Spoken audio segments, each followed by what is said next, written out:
Similarly N type में क्या ज़्यादा है हमारे पास इलेक्ट्रॉन, तो कुछ ऐसे इलेक्ट्रॉन है जो कहीं बाउंडेड नहीं है, जो किसी वैलेंस बैंड में नहीं पड़े हुए हैं, वो खाली विसिनिटी में पड़े हुए हैं, वो इलेक्ट्रॉन बहुत ईजिली उन होल्स को ऑक्यूपाई कर सकते हैं जो कंडक्शन बैंड में पड़े हुए हैं। Hello everyone, welcome back to the channel. और आज हम स्टार्ट कर रहे हैं lecture number 2 of this series. तो आपके पास रिकॉर्डेड फॉर्म में सारे के सारे लेक्चर्स आते रहेंगे। हम सेमीकंडक्टर इसलिए अभी कर रहे हैं बिकॉज कुछ बच्चों के एग्जाम थे, तो उन लोगों के सेमीकंडक्टर एक रिक्वायरमेंट थी, तो पहले हम सेमीकंडक्टर कर रहे हैं। ऑल्दो जैसे ही सेमीकंडक्टर खत्म हो जाएगा तो हम अपने सिलेबस को, मतलब 11th और 12th दोनों के सिलेबस को पैरेलल चलाने की पूरी कोशिश करेंगे एंड स्टार्टिंग चैप्टर से हम उस कॉन्टेंट को डालेंगे।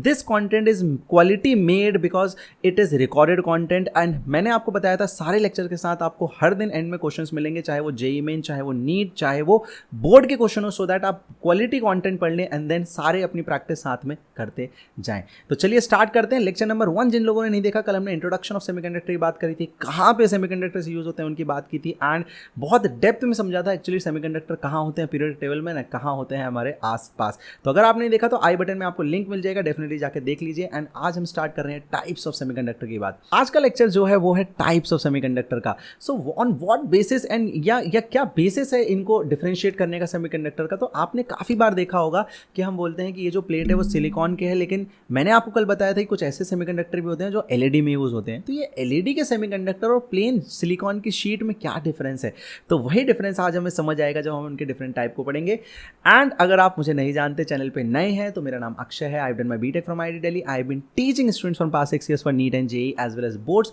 सो डेफिनेटली कहीं ना कहीं आपको एक अच्छी गाइडेंस मिलने वाली है। एंड ऑल्सो सारे के सारे जो पीडीएफ है वो आपको डाउन लिंक पे मिल जाएंगे। एंड ऑल्सो अगर आपने चैनल सब्सक्राइब नहीं किया तो डेफिनेटली चैनल को सब्सक्राइब कर लीजिए। बात करते हैं आज के टॉपिक की, intrinsic versus extrinsic semiconductor. Majorly जो हम बेसिस बनाएंगे वो बनाएंगे, जैसा कि मैंने आपको बताया, there is something called doping, उसके बारे में हम आगे पढ़ेंगे। तो अगर मैं बहुत ही आपको एक जनरल कॉन्टेक्स्ट सेट करने के लिए बताऊं तो मैं ये कह सकता हूं कि जो नॉन डोपिंग या अनडोप्ड सेमीकंडक्टर होते हैं उन्हें हम इंट्रिंसिक सेमीकंडक्टर कहते हैं, जो डोप्ड सेमीकंडक्टर होते हैं उन्हें हम एक्सट्रिंसिक सेमीकंडक्टर कहते हैं। तो बेसिकली इंट्रिंसिक सेमीकंडक्टर को समझना बहुत ही आसान है। जो सेमीकंडक्टर अपने नेचुरल स्टेट में हमें मिल रहे होते हैं या नेचुरल स्टेट के जो सेमीकंडक्टर हैं, एक्चुअली उन्हीं को हम बोलते हैं इंट्रिंसिक सेमीकंडक्टर। इंट्रिंसिक वर्ड का मतलब ही होता है सेल्फ पजेस्ट। जैसे कि आपको अगर याद हो, वेक्टर और स्केलर में वेक्टर वो क्वांटिटीज होती थी जिनको हम डायरेक्शन नहीं देते थे, जो इंट्रिंसिकली डायरेक्शन को पजेस्ट करती थी। इसलिए आपको याद होगा कि हम करंट को वेक्टर नहीं बोलते, क्योंकि उसके पास डायरेक्शन तो होती है लेकिन वो हमारी दी हुई होती है। जबकि डिस्प्लेसमेंट एक ऐसी प्रॉपर्टी है जिसको आप नहीं भी किसी बच्चे को बताएंगे तो भी ही और शी कैन टेल कि जो डायरेक्शन ऑफ डिस्प्लेसमेंट होती है वो इनिशियल से फाइनल पॉइंट की तरफ होती है। तो बिल्कुल वैसे ही इंट्रिंसिक मतलब बिल्कुल नेचुरल बेसिक स्टेट में जो सेमीकंडक्टर हमें मिलते हैं उनको हम इंट्रिंसिक सेमीकंडक्टर बोलते हैं। जैसे कि अगर आप सिलिकॉन या जर्मेनियम जैसे एलिमेंट को देखेंगे जो आपको एलिमेंटल फॉर्म में मिलते हैं, इन्हीं को हम डायरेक्टली सेमीकंडक्टर बोल देते हैं, इंट्रिंसिक सेमीकंडक्टर। तो डेफिनेशन के तौर पे हम लिख सकते हैं ऑल सेमीकंडक्टर्स या व्हेन सेमीकंडक्टर, इसको ऐसे लिखना ज्यादा अच्छा होगा, when semiconductors are used in their natural states या natural state, they are called as intrinsic। तो बहुत ही सिंपल, अगर हम इन डायग्राम से, इन विजुलाइजेशन से देखने की कोशिश करें तो सेमीकंडक्टर का जो नेचुरल फॉर्म होता है, जैसे आप देख रहे होंगे सिलिकॉन किस तरीके से बॉन्डेड है अपने अलग अलग डिफरेंट फॉर्म्स में। तो एक्चुअली में तो हमने, शायद आपने सॉलिड स्टेट अगर नहीं पढ़ा तो मैं आपको बता देता हूँ, जब भी कोई मॉलिक्यूल फॉर्म होता है, मतलब मल्टीपल एटम्स फॉर्म करते हैं एक मॉलिक्यूल को, तो वो एक लैटिस फॉर्म करते हैं। बेसिकली लैटिस में क्या होता है, 3D स्ट्रक्चर होता है, डिफरेंट तरीके से बॉन्ड बनते हैं एंड उसी चीज़ को कंबाइंडली हम लैटिस कहते हैं। तो जैसे आप देख रहे होंगे 3D स्ट्रक्चर भी आपको दिख रहा होगा, प्लेनर स्ट्रक्चर भी दिख रहा होगा, मतलब एक साइड से हम देखेंगे तो प्लेनर स्ट्रक्चर भी दिख जाएगा। तो कुछ इस तरीके डिफरेंट स्ट्रक्चर्स आपको वहाँ दिख रहे थे। एंड एक्चुअली में अगर हम यहाँ पे इसको सिलिकॉन एटम कहते हैं तो आपको दिख रहे थे एक सिलिकॉन एटम बाकी 4 सिलिकॉन एटम से कुछ इस तरीके से जुड़ा हुआ था। तो इस डायग्राम में आप क्लियरली देख सकते हैं, क्योंकि सिलिकॉन के पास आउटर मोस्ट शेल में 4 इलेक्ट्रॉन्स होते हैं तो वो कोवेलेंट बॉन्ड बनाता है and that covalent bond is somehow form like this, जैसे मैंने आपको यहाँ पे दिखाया हुआ है। बिल्कुल ऐसे ही आप मल्टीपल एटम्स के साथ काम कर सकते हैं, मल्टीपल डायग्राम या मल्टीपल विजुअलाइजेशंस को देख सकते हैं। जैसे अगर मैं इस एटम को सिलिकॉन मान लूँ यहाँ पे, तो ये 4 एटम्स उसके साथ देखिए यहाँ पे जुड़े हुए हैं नेचुरल स्टेट में। नेचुरल स्टेट मतलब सिलिकॉन के साथ सिलिकॉन ही जुड़ा हुआ है, कोई दूसरा एटम नहीं जुड़ा हुआ है, किसी दूसरे एटम ने उसके साथ कंपाउंड नहीं बनाया हुआ है। जैसे कि ये स्टैंडर्ड तरीका होता है सॉलिड स्टेट में, आपको पता है, जिसको हम लैटिस फॉर्म कहते हैं, इसको ड्रॉ करना लैटिस फॉर्म कहा जाता है। तो बेसिकली अगर हम इसको यहाँ पे सिलिकॉन मान लें तो ये भी सिलिकॉन होगा, ये भी सिलिकॉन होगा, ये भी सिलिकॉन होगा, ये भी सिलिकॉन होगा। मतलब सिलिकॉन के आसपास सिर्फ कौन सा एटम होंगे? सिलिकॉन एटम्स होंगे। इसको हम कहेंगे इंट्रिंसिक सेमीकंडक्टर। अगर आप वापस इंट्रिंसिक सेमीकंडक्टर को नोटिस करें, ध्यान से देखें, तो जो सिलिकॉन का स्ट्रक्चर है इसमें इतना ज़्यादा लैटिस स्पेस हमें दिख रहा है। जो स्पेस आपको दिख रहा है, जो मैंने कल भी आपको बताया था, इस स्पेस के कारण क्या होता है कि जो सिलिकॉन के कोवेलेंट बॉन्ड के एटम्स इलेक्ट्रॉन्स होते हैं वो इन स्पेस को ईजिली ऑक्यूपाई कर लेते हैं या इन स्पेस पे वो ईजिली डीलोकलाइज हो जाते हैं। इससे क्या होता है, ईजिली डीलोकलाइज होने से वो इलेक्ट्रॉन का मूवमेंट हो सकता है, कहीं ना कहीं वो नेचुरल स्टेट में या बहुत कम एनर्जी देने के कारण भी कंडक्टिंग हो सकते हैं। इसलिए सिलिकॉन अपने नेचुरल स्टेट में भी थोड़ा सा कंडक्टिंग प्रॉपर्टीज दिखा सकता है। ऑल्दो यहाँ पे चार्ज कैरियर हमेशा इलेक्ट्रॉन्स ही होते हैं, बिकॉज अभी हमने उनमें कोई मिक्सिंग नहीं की है। तो हमेशा यहाँ पे जो इलेक्ट्रॉन होंगे और जो होल होंगे, मैंने आपको बताया था, तो इलेक्ट्रॉन और होल क्या होते हैं? Electron and holes are basically the spaces occupied by electron. तो इलेक्ट्रॉन जो स्पेस फाइनली ऑक्यूपाई करेगा किसमें? कंडक्शन बैंड में, उसको हम कहेंगे होल। तो इस बेसिस पे हम समझ सकते हैं कि नेचुरल स्टेट में अगर हम कंडक्शन की बात करें तो इंट्रिंसिक सेमीकंडक्टर कंडक्शन कर सकते हैं या कंडक्टिंग होते हैं, बिकॉज उनका स्पेस ज़्यादा होती है, इलेक्ट्रॉन डीलोकलाइज हो जा सकता है। तो इलेक्ट्रॉन क्योंकि डीलोकलाइज हो सकता है तो हम कह सकते हैं कि they are conducting, they are conducting, बिल्कुल हम ये कह सकते हैं। अच्छा, अगर हम बात करें फ्री स्पेस और बॉन्डिंग की, तो क्लियरली हमने देखा लॉट ऑफ फ्री स्पेस, काफी फ्री स्पेस होता है, लॉट ऑफ फ्री स्पेस। और कैसी बॉन्डिंग होती है इनके बीच में? इनके बीच में होती है कोवैलेंट बॉन्डिंग। कोवैलेंट बॉन्डिंग क्यों होती है मैंने आपको बताया था, बिकॉज 4 इलेक्ट्रॉन्स हैं, तो it is much easier to share the pair of electron rather than losing और गेनिंग द इलेक्ट्रॉन। और क्योंकि सिमिलर टाइप के एटम है तो वो लूज गेन वैसे भी नहीं करते। थर्मल एजिटेशन की बात करें तो हमने क्लियरली देखा था डायग्राम में कि जब हम थर्मली एजिटेट कर रहे थे, कैंडल से उसको एनर्जी दे रहे थे, तो इलेक्ट्रॉन यहाँ से वहाँ मूव करने की कोशिश ईजिली कर रहे थे, तो ईजी थर्मल एजिटेशन हो जाता है। एंड ऑल्सो चार्ज कैरियर की अगर हम बात करें, तो अगर हम होल्स और इलेक्ट्रॉन की बात करें तो यहाँ पे दोनों सेम होते हैं। अब मैं आपको पढ़ाने जा रहा हूँ what are extrinsic semiconductors. Basically बहुत सिंपल है, अगर आप मॉलिक्यूल में से वन एटम टेकन आउट, एक एटम को रिप्लेस कर दें, या वन एटम, या हम कहते हैं few atoms are replaced, base molecule में से फ्यू एटम्स आर रिप्लेस्ड,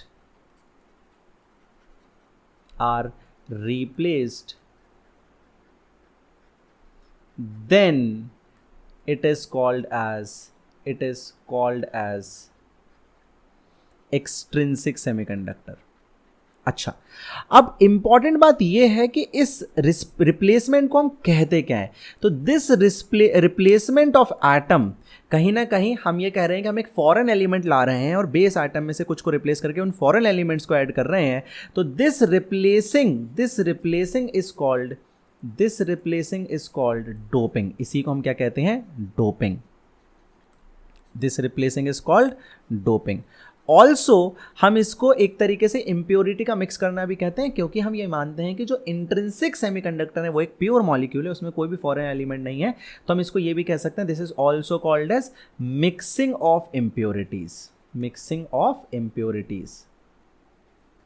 अच्छा, अब इंपॉर्टेंट बात ये आती है कि सर ये मिक्सिंग जो इम्प्योरिटीज है वो कहाँ से आती है, हम कौन से एटम को रिप्लेस कर सकते हैं? तो देखिए, अगर हम ध्यान से सोचें, silicon germanium, carbon silicon germanium group 14 का एलिमेंट है, कहीं ना कहीं इनके पास 4 electrons in the outermost shell है। 4 इलेक्ट्रॉन्स इनके आउटर मोस्ट शेल में है, मतलब कि कहीं ना कहीं इनके पास अभी भी कुछ इलेक्ट्रॉन्स को लेने की टेंडेंसी बची हुई है, या इवन देने की टेंडेंसी भी बची हुई है। तो एक्चुअली में क्या होता है, मैंने जैसे कि आपको बहुत इंपॉर्टेंट बात बताई थी, सिलिकॉन जर्मेनियम दोनों के पास ह्यूज लैटिस स्पेस होती है। इस ह्यूज लैटिस स्पेस में अगर हम किसी दूसरे फॉरेन एलिमेंट को लाने की कोशिश करें तो वो ईजिली उस स्पेस को ऑक्यूपाई कर सकता है, लेकिन क्योंकि इनकी लैटिस स्पेस इतनी नहीं होती थी कि पूरा का पूरा एटम वहां पे आ सकता है, तो हम एक इन्हीं मॉलिक्यूल में से एटम को रिप्लेस करके नए एटम्स को वहां पे पुट करते हैं, उसको हम बोलते हैं इम्प्योरिटीज। तो कौन सी वो इम्प्योरिटीज है, किन टाइप की वो इम्प्योरिटीज है, उसको हम देखेंगे आगे। तो basically there are two types of doping. There are mainly 2 types of doping that can be done, which are namely called as n-type doping and P type doping. Now what is NNP? How is this NNP the name given? Actually में अगर फिर से हम देखें silicon germanium की हम बात करें तो ये ग्रुप 14 का एलिमेंट है. अगर हम ग्रुप 15 का एलिमेंट की बात करें तो nitrogen, phosphorus, arsenic, antimony, bismuth. यहाँ पे ग्रुप 13 का एलिमेंट है जो है बोरोन, एल्यूमिनियम, गैलियम, इंडियम. तो बेसिकली अगर हम ध्यान से ऑब्जर्व करें, अगर हम एक सिलिकॉन एटम को यहाँ से लें, अगर हम एक सिलिकॉन एटम को यहाँ से लें और उसकी जगह हम फॉस्फोरस लाके फॉर एग्जांपल वहाँ रख दें, फॉस्फोरस लाके वहाँ रख दें, तो क्या होगा आप आराम से सोचिए. फॉस्फोरस के पास आउटर मोस्ट शेल में 5 इलेक्ट्रॉन है, तो इसके 4 इलेक्ट्रॉन यहाँ से हटेंगे, लेकिन फॉस्फोरस के 5 इलेक्ट्रॉन वहां आ जाएंगे. तो हमारे पास इस सिलिकॉन की जगह अगर हम फॉस्फोरस रखते हैं तो एक एक्स्ट्रा इलेक्ट्रॉन हमारे पास यहां पे हो जाएगा. ऐसे ही अगर हम सिलिकॉन को हटा के एल्यूमिनियम को रख दें तो 4 इलेक्ट्रॉन मूव होंगे, लेकिन इसके पास आउटर मोस्ट में कितने इलेक्ट्रॉन है? 3 इलेक्ट्रॉन है. तो 3 इलेक्ट्रॉन होंगे तो एक खाली स्पेस जनरेट हो जाएगी, मतलब हम कह सकते हैं एक होल जैसी स्पेस जनरेट हो जाएगी, या एक इक्वली, क्योंकि हमने उतना नेगेटिव चार्ज हटाया तो वहां पे हम कह सकते हैं उतना पॉजिटिव चार्ज जनरेट हो जाएगा, या एक होल तरह की स्पेस जनरेट हो जाएगी.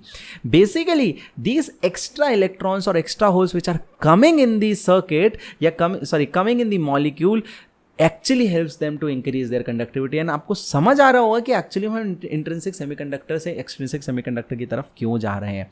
The whole reason of doing all this is largely related to the variation in the conductivity, जो अब हम उनकी कॉज कर सकते हैं. तो सबसे पहले हम देखते हैं एन टाइप सेमीकंडक्टिंग. तो एन टाइप अब आपको नेम से भी समझ आ रहा होगा एन क्यों है, क्योंकि ग्रुप 14 के एलिमेंट में अगर हम ग्रुप 15 की मिक्सिंग करेंगे तो क्योंकि ग्रुप 15 के पास 5 इलेक्ट्रॉन है अपने आउटर मोस्ट शेल में और ग्रुप 14 के पास 4 इलेक्ट्रॉन है अपने आउटर मोस्ट शेल में, तो जब हम सिलिकॉन हटा के एक आर्सेनिक को रखेंगे तो हमेशा देखिए, तो यहां इस वाले एटम से बहुत इजीली देख सकते हैं, तो ये 4 इलेक्ट्रॉन तो जो रिप्लेस हुए वो हमने यहाँ पे रख दिया, लेकिन एक एक्स्ट्रा इलेक्ट्रॉन है और वो कहाँ पे स्टोर हो गया? उसकी विसिनिटी, उसकी लैटिस स्पेस में वो स्टोर हो गया. ये एक्स्ट्रा इलेक्ट्रॉन्स आप आराम से सोच के देखिए, जब हम कंडक्टिविटी की बात करेंगे तो conductivity is all about charge carriers. तो ये एक्स्ट्रा इलेक्ट्रॉन उनके चार्ज कैरियर को बढ़ाने में हेल्प करेंगे एंड कहीं ना कहीं कंडक्टिविटी में हेल्प करेंगे. एक इंपॉर्टेंट पॉइंट हम क्या नोटिस कर सकते हैं, एन टाइप, नेगेटिव टाइप, मतलब कि एक तरीके से जो नंबर ऑफ इलेक्ट्रॉन्स होंगे कहीं ना कहीं वो ज़्यादा हो जाएंगे आपके नंबर ऑफ होल से, और जितनी ज़्यादा आप डोपिंग करेंगे उस हिसाब से नंबर ऑफ होल्स बढ़ रहे होंगे. तो हम एक और इंपॉर्टेंट बात यहाँ पे नोटिस कर सकते हैं कि अगर आपसे कोई पूछे एन टाइप सेमीकंडक्टर में मेजॉरिटी चार्ज कैरियर कौन है, तो हम कह सकते हैं वो इलेक्ट्रॉन्स हैं. अब सर आपने मेजॉरिटी और माइनॉरिटी की बात क्यों की? आप आराम से सोचिए, जब हमारे इलेक्ट्रॉन मूव करेंगे तो डेफिनेटली होल्स ही मूव करते हैं. मैंने आपको बताया था अगर एक इलेक्ट्रॉन यहाँ है और एक होल यहाँ है, इलेक्ट्रॉन होल की जगह लेता है तो होल इलेक्ट्रॉन की जगह लेता है, तो मूवमेंट दोनों का होता है. लेकिन मेजरली यहाँ पे क्योंकि कुछ ऐसे इलेक्ट्रॉन भी हैं जो किसी शेल में नहीं है, जो किसी बैंड में नहीं है, वो बस विसिनिटी में घूम रहे हैं, तो वो ज़्यादा मूव कर सकते हैं. तो नंबर ऑफ इलेक्ट्रॉन जो मूव कर सकते हैं वो ज़्यादा होंगे हमेशा नंबर ऑफ होल से. अगर हम बात करें पी टाइप सेमीकंडक्टर की, तो अब आपको समझ आ गया होगा ग्रुप 14 का एलिमेंट. अगेन ग्रुप 14 के पास क्या है? 4 इलेक्ट्रॉन है. आपको पता है ना ग्रुप 14 मतलब carbon, silicon, germanium, tin and lead. Similarly अगर हम ग्रुप 14 को ग्रुप 13 से डोप करें, ग्रुप 13 मतलब कितने इलेक्ट्रॉन है? 3 इलेक्ट्रॉन है. तो हटेंगे कितने? 4, आएंगे कितने? 3. एक वेकेंट स्पेस बचेगी, उस वेकेंट स्पेस को आप यहाँ देख सकते हैं. किससे हमने इसको डोप किया? इंडियम से डोप किया. कहाँ होता है? ये होता है बल, गेन, टल. तो बेसिकली इस तरीके से मैं याद रखता हूँ बल, गेन, टल. तो ये इंडियम यहाँ पे है, आप देखिए 3 इलेक्ट्रॉन है, उसने रिप्लेस किया, एक वैकेंसी क्रिएट कर दी जिसको हम बोलते हैं होल्स. अब हमें क्लियरली दिख रहा है क्योंकि नंबर ऑफ इलेक्ट्रॉन जितने हटे हैं उतने नंबर ऑफ इलेक्ट्रॉन नहीं आए, तो नंबर ऑफ होल्स जो प्रेजेंट हैं उनकी तादाद बढ़ गई है, क्योंकि कुछ होल्स तो कहाँ है? उनके कंडक्शन बैंड में है, और कुछ होल्स उनकी विसिनिटी में भी आ गए हैं. मतलब हम क्लियरली कह सकते हैं पॉइंट नंबर 1 कि नंबर ऑफ जो होल्स होते हैं पी टाइप में वो नंबर ऑफ इलेक्ट्रॉन ज़्यादा होते हैं, एंड इसलिए इनको हम कहते हैं पी टाइप या पॉजिटिव टाइप. ऑल्सो हम क्या कह सकते हैं, यहाँ पे मेजॉरिटी चार्ज कैरियर कौन होंगे? ये भी बहुत इंपॉर्टेंट क्वेश्चन हो जाता है, मेजॉरिटी चार्ज कैरियर, क्योंकि आज जब हम आगे एनपीएन ट्रांजिस्टर और डायोड पढ़ेंगे, जब हम नेक्स्ट लेक्चर्स में देखेंगे, तो हमें ये मेजॉरिटी और माइनॉरिटी चार्ज कैरियर का जो खेल है वो समझना होगा. तो मेजॉरिटी चार्ज कैरियर कौन है यहाँ पे? मेजॉरिटी चार्ज कैरियर आपके होल्स हैं, मेजॉरिटी चार्ज कैरियर होल्स हैं। और एक और इंपॉर्टेंट बात लिख लेते हैं कि कौन से एलिमेंट को मिलाना है, ग्रुप 13 के एलिमेंट को मिलाना है। तो अब हम ये कंक्लूड कर लेते हैं कि डोपिंग करने से क्या बेनिफिट हुआ। एक तो जो चार्ज कैरियर हैं बड़े या कम हुए, बताइए आप। तो चार्ज कैरियर एक्चुअली इंक्रीज हो गए, तो increase in charge carrier, increase in charge carrier कह सकते हैं हम, इंक्रीज इन कैरियर्स। और हम ये भी कर सकते हैं थोड़ा सा कि हम ये भी लिख सकते हैं यहाँ पे पॉइंट बना के, स्टार बना के, एन टाइप में कौन इंक्रीज हुए, तो एन टाइप में आपके इलेक्ट्रॉन इंक्रीज हुए एंड पी टाइप में आपके होल्स इंक्रीज हुए। हम ऐसा कह सकते हैं, हम ये नहीं कहेंगे प्रोटॉन इंक्रीज हुए, होल्स का नंबर इंक्रीज हो गया। अच्छा, कंडक्टिविटी में क्या फर्क आया, तो अभी तक आपको क्या लग रहा है, देखिए कंडक्टिविटी का सारा रिलेशन अगर आपने लेक्चर नंबर 1 नहीं तो जाके देखिए, वहां मैंने एक्सप्लेन किया है कि कैसे कंडक्टिविटी का relation is all about electron and holes. Free electron और होल्स का होना, फ्री इलेक्ट्रॉन वही इलेक्ट्रॉन होते हैं जो कंडक्शन बैंड में जा पाते हैं। तो क्योंकि ऐसे इलेक्ट्रॉन तो और बढ़ गए हैं, ऐसे होल्स तो और बढ़ गए हैं, तो कंडक्टिविटी क्या हो जाती है, इंक्रीज हो जाती है। एंड शायद आपको ये समझ आ रहा होगा कि this is the main reason, ये जो डोपिंग होना इज द मेन रीजन, ये doping is the main reason कि आज सेमीकंडक्टर इतने ज्यादा इंपॉर्टेंट क्यों है। इंपॉर्टेंस जो है सेमीकंडक्टर का वो कहीं ना कहीं डोपिंग से रिलेटेड है, क्योंकि ये पॉसिबिलिटी हमारे पास कंडक्टर और इंसुलेटर्स में नहीं होती, इसलिए हम उनके कंडक्टिविटी के साथ कोई भी प्ले ऑफ नहीं कर सकते।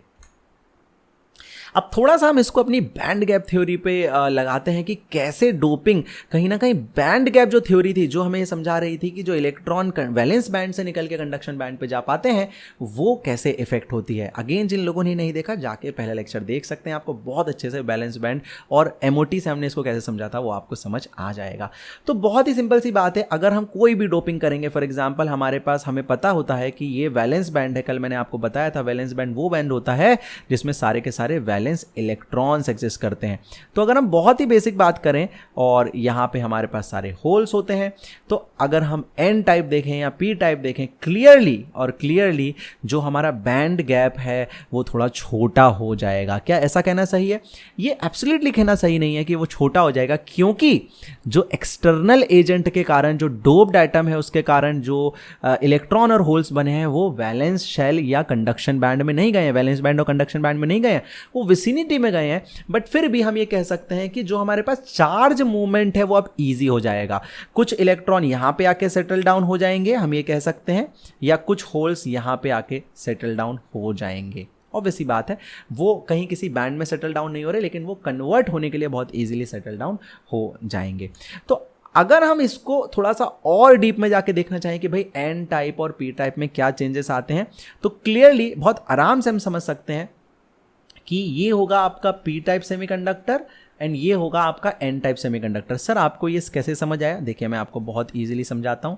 मैं फिर से बोलूंगा, जब भी डोपिंग होती है तो जो इलेक्ट्रॉन्स और होल्स एक्स्ट्रा बन रहे हैं वो किसी वैलेंस बैंड और कंडक्शन बैंड में नहीं आते, वो विसिनिटी में घूमते रहते हैं। मतलब कि जो होल्स हैं पी टाइप में कौन ज्यादा होते हैं? होल्स ज्यादा होते हैं। तो वो जो होल्स हैं, जो स्पेस इलेक्ट्रॉन अब ऑक्यूपाई करता है, उसको इतनी दूर जाने की जरूरत नहीं है, कुछ होल्स उसको पास में ही मिल जाएंगे। क्योंकि पी टाइप में क्या है, पी टाइप में आपकी जो होल्स की तादाद है, जो नंबर है वो काफी बढ़ गई है, तो इलेक्ट्रॉन को इतनी दूर जाने से बेटर है कुछ ऐसी स्पेसेस और मिल गई हैं जिनको वो इजीली ऑक्यूपाई कर सकते हैं। तो क्लियरली अब उनके लिए इजी हो गया, और इजी हो गया मतलब ज्यादा इलेक्ट्रॉन कम एनर्जी में आगे ट्रेवल कर पाएंगे एंड अपनी कंडक्टिविटी को इंक्रीज कर पाएंगे। सिमिलरली एन टाइप में क्या ज्यादा है हमारे पास इलेक्ट्रॉन, तो कुछ ऐसे इलेक्ट्रॉन है जो कहीं बाउंडेड नहीं है, जो किसी वैलेंस बैंड में नहीं पड़े हुए हैं, वो खाली विसिनिटी में पड़े हुए हैं। वो इलेक्ट्रॉन बहुत इजीली उन होल्स को ऑक्यूपाई कर सकते हैं जो कंडक्शन बैंड में पड़े हुए हैं, क्योंकि नंबर ऑफ इलेक्ट्रॉन बढ़ गए हैं। तो यहां पे क्या बढ़ गए हैं? नंबर ऑफ इलेक्ट्रॉन बढ़ गए हैं, एंड यहां क्या बढ़ गए हैं? नंबर ऑफ होल्स बढ़ गए हैं। तो मैं लिख भी देता हूं यहां पे, सो दैट आपको कोई कंफ्यूजन ना हो, क्योंकि काफी बार बच्चों को ये कंफ्यूजन होता है, बच्चे एक्चुअली आधा पढ़ते हैं एंड उसको उससे भी आधा उससे कंक्लूड करते हैं। तो हमेशा याद रखिएगा, पी टाइप में क्योंकि होल्स बढ़ते हैं तो वो स्पेस जो इलेक्ट्रॉन ऑक्यूपाई कर सकते हैं वो बढ़ गई है, इसलिए हमारा जो एक देखेंगे आप, एक नई लेयर आ गई है होल्स की जिसको अब इलेक्ट्रॉन ऑक्यूपाई कर सकते हैं। और एन टाइप में इलेक्ट्रॉन्स बढ़ गए हैं, मतलब वो इलेक्ट्रॉन्स जो फ्री है विसिनिटी में घूम रहे हैं, जो ईजिली अब उन होल्स को ऑक्यूपाई कर सकते हैं जो कंडक्शन बैंड में है एंड कंडक्टिविटी में टेक पार्ट कर सकते हैं। आई होप आपको अभी तक दोनों लेक्चर काफी अच्छे लगे होंगे। In the next lecture that will be coming for you is PN junction diode. देखिए हम एक अच्छी पेस पे चल रहे हैं, छोटे छोटे लेक्चर्स हैं तो आप बहुत अच्छे से देख सकते हैं, अपने दोस्तों से शेयर कर सकते हैं। Tomorrow we will be seeing After this, we will be seeing PN junction diode. All the lecture and links will be given in the description also, so that आप अगर हो सकता है इसको बहुत बाद में रिकॉर्डेड देख रहे हैं तो डेफिनेटली आप बाकी लेक्चर्स के लिंक को डिस्क्रिप्शन से ले सकते हैं. लेकिन जाने से पहले हम करेंगे आज के वो इंपॉर्टेंट क्वेश्चन जो मैंने आपको बताया था हर लेक्चर के साथ आपको मिलेंगे. एंड ऐसे क्वेश्चंस मैंने डाले हैं सो दैट आपके जेई में, नीट और आपके बोर्ड्स के सारे important, difficult and easy questions यहाँ पे कवर हो जाएं. So let us start today's question. And also if there is any suggestion please comment down below and answers of these questions are also to be commented down below. So पहला question आपको कह रहा है which have higher conductivity, intrinsic और extrinsic semiconductor. Second question is how is the number of charge carriers are change after doping. Increase होते हैं या decrease होते हैं. The next is which have higher mobility, holes or electrons. And the last question is where are extra charge carriers stored in the lattice, is stored actually in the lattice space or in the energy bands. I hope आप इनके answers बहुत अच्छे से निकाल पा रहे होंगे, सारे क्वेश्चंस आपसे बन रहे होंगे. बहुत जल्दी हम मिलेंगे नेक्स्ट लेक्चर में. टिल देन टेलीग्राम चैनल को सब्सक्राइब कर लीजिए, उसका डिस्क्रिप्शन में आपको लिंक मिलेगा. एंड अगर आपने चैनल को सब्सक्राइब नहीं किया तो डेफिनेटली सब्सक्राइब कर लीजिए.